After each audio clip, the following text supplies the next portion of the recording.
I love to talk to the brilliant minds, and I always try to find someone who will inspire through their voice, through their experience, and through their message, so they can bring this healing and bridging into your lives, into your families, and for you as well.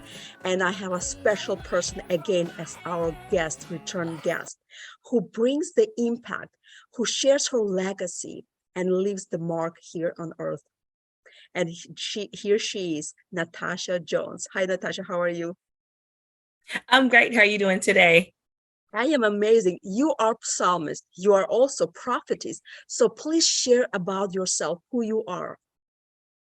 I am psalmist prophetess Natasha Jones. And some people may have wondered like where that name come from is prophetess. Well, guess what? I knew I was a prophet at the age 13. Okay. And I ran for so long to the age 27 years old is when I finally said yes. Okay. And so that's how I knew the Lord was calling me as a prophet, because I heard him tell me that a robe that my mother made for me, the mom dance, because I teach dance, he wanted me to minister in it. And I broke down in tears and I cried on the bed. And I called my father, who is also a pastor, and my mother is a prophet as well, and my grandfather. And I called them and I said, he said it again. He said it again. I said, I don't want to do this, because what you see growing up, traditionally in the pulpit, I didn't want that. And I told my father, I said, I haven't been through nothing. What am I going to tell people? And my father told me, he says, you have to stop running. He said, you keep living. I promise you, you're going to have a story and a testimony that's going to move the masses. This is so powerful. And I also want to let people know how powerful your messages are on Facebook. They're ridiculously unapologetic. They're so unleashed, and they can pierce you, whether you like it or not. One way or another, you will be like poked, and they're so powerfully made. Looks like it's a craft, and you put them in the right moment, in the right time. So tell us more about the impact that you want to create on the social media with your messages. One thing about when it comes to the messages that the Lord release, I don't release nothing unless he tells me to. There's sometimes I don't even post anything unless I hear a download from him or fresh revelation knowledge along with Bible-based principles. I can be sitting in my car and he gives me something, a right now message of movement. He's trying to move the people more, even closer to him. And he told me, he says, I know that you're unapologetic about me. Okay. I can't apologize for what God has said, because a lot of times, if you're not careful, you'll prophesy and you'll deliver a message in your emotions. Okay. And when you deliver a message in your emotions, it doesn't move people, it moves feelings. Okay. That's a difference. So when I'm delivering the message, people are not hurt. They're not coming at me with subliminal messages. They don't come in my inbox. I've never, ever since I've been on social media, has anybody ever came to me and said anything negative about what I post or we had a rebuttal. That's how I know that they're receptive of what the Lord is saying in this season, because it's very important that we listen, because warning comes before destruction. And sometimes he's trying to get you to see the tangible thing, which is us prophets, because God is not physically here. The closest thing we have to him is us, okay? And that voice and that mouthpiece. So to use social media as an impact to compel the masses all over the globe. So you can compel in Guam and Pakistan, Nigeria, all over. People need God. They're hungry and they're thirsty for righteousness and they're thirsty for holiness. That is the place God is calling us to in this season. It's powerful. And I love that people do not preach, people just share about God. And that's the difference, because people want to see what you're about before they can hear what you have and message that you have to them. And people do change. God does give people a second, a third chances as well. And he uses our brokenness, our past, so he will deliver the message, because if we have everything, we don't have nothing. If we don't have nothing, that God is the only one that we have. I remember when he removed everything from myself. I used to eat caviar with a spoon. I used to have leverage on everything that I had, and I never appreciated what I had, and I never knew who God was. So he removed that from me through the war. Right, we say this, we have a statement that I also pushed out there. It says that the storms are not there to disturb us. Sometimes storms are there to clear our path.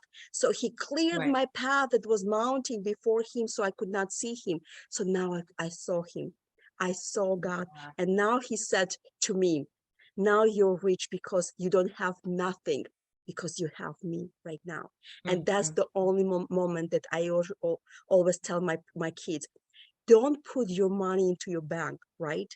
Put your treasure where nobody can steal, no robbers can rob, no moth can spoil it. So it's only stored in heaven. And it's not easy concept to grasp because there's so many things out here. People are always talk and preach about money. You have to have money. You have to have this. You have to have bank account. You have to have savings. It's exhausting. So tell us your approach about God and his connection to money, his connection with social media. All right, let me tell you something. A lot of prosperity preachers use Deuteronomy 8 and 18, that when the Lord given us the power to create wealth, they're talking about money. Guess what? God had spank on the hand. He says, I'm not only talking about the generate the wealth of money, I'm talking about the wealth of the mindset. He says, he told me, he says, where is your power? Where is your wealthy place really at? Mom, mother, entrepreneur, businesswoman, businessman, father. Where is your might? That's your wealth. Where is your valor? Where is your strength? Where is your virtue? Okay. I'm like, whoa, I was blown. He says, do not say to yourself, my power and my might. Do not say anything of your own, because your hand has not gotten you here. Okay. Your hand is that you have to remember me. And he gives us that wealth, that virtue, that might. Guess why? So he can keep covenant between you and him.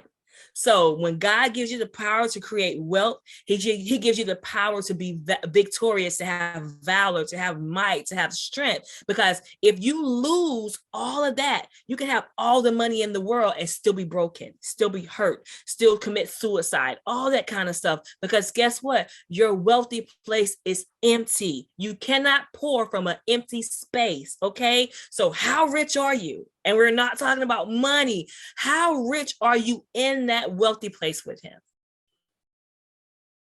That is so instrumental, that people will know that your wealth starts from within. If you're broken from within, you cannot, build your riches. Yes, you will put external facade, so people will kind of know you, but you will hide behind those wealth. Yeah.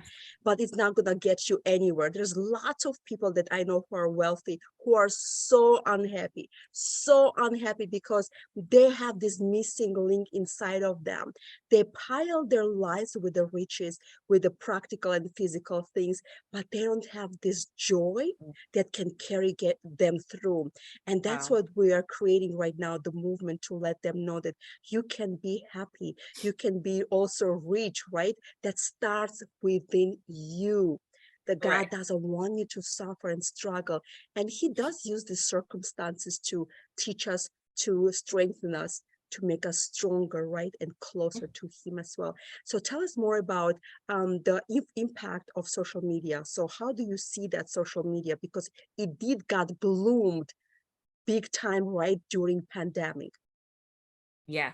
A lot of people begin to have a sense of freedom. If that they can't, a lot of people to me came out of a bondage kind of place, because they were so pulled to this location, pulled to this church, now God has broken that. Okay. And when he's broken the seal on it, it's we are the church. It's not a building. If the building burns down, does God burn down? Does he burn up? No. So he called us to a place to assemble ourselves. And when we assemble ourselves together on social media and with one accord, breakthrough. He's trying to show you that even though you're on the media, breakthrough is your portion. Even though you're on the media, health is your portion. There's so many resources out there. There's so much to leverage. There's so many innovative ideas. There are investors that are on social media looking for you to show up. Okay. So you have to get off your do nothing and do something about what God has given you in this season. And some people look at the social media as an evil tool, an evil machine. Yes, it's like a swamp. You give 5 minutes, it takes 2 hours from you. So we have to be strategically prepared for that as well and plan ahead.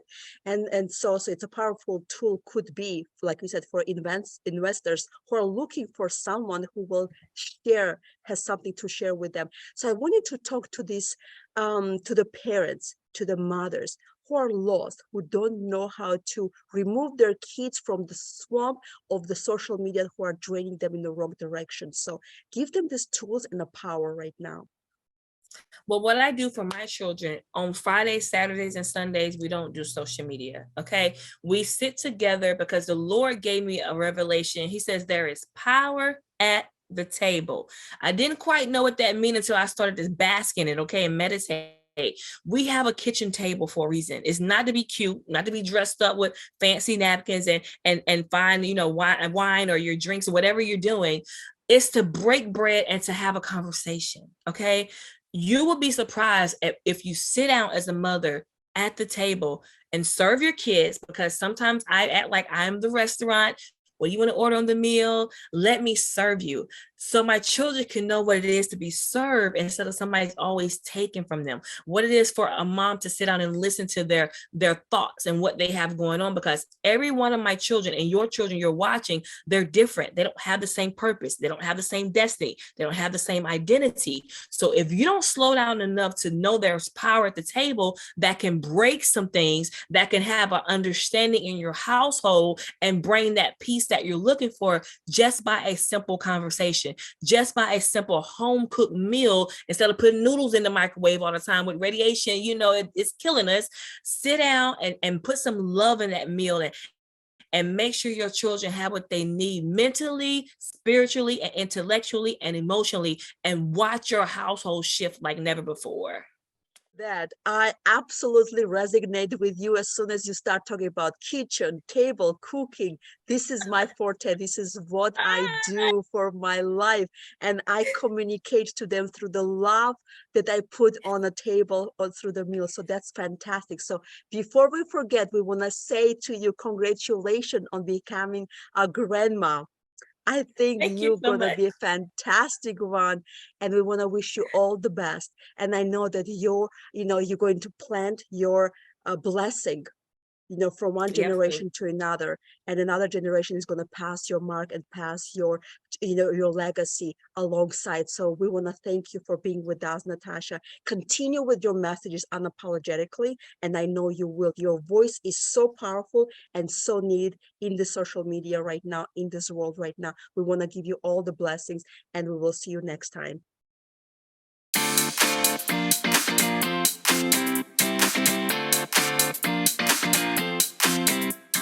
I'm Ilona Parunakova, an international speaker with over 2 decades of experience in the arena of leadership development and team building.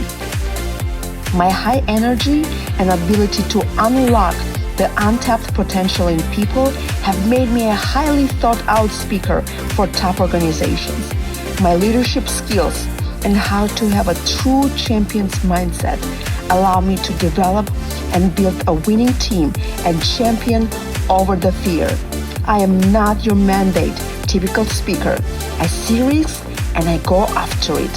The change that I bring in my life to become a bona fide woman is the same change that I want to help you to see your worth. I know the value of making decisions and setting the directions of life. I help the lost ones find the right path and unleash the rock star from within. I'm Ilona Parunakova, and I unapologetically put God as the CEO of my life and all my dreams.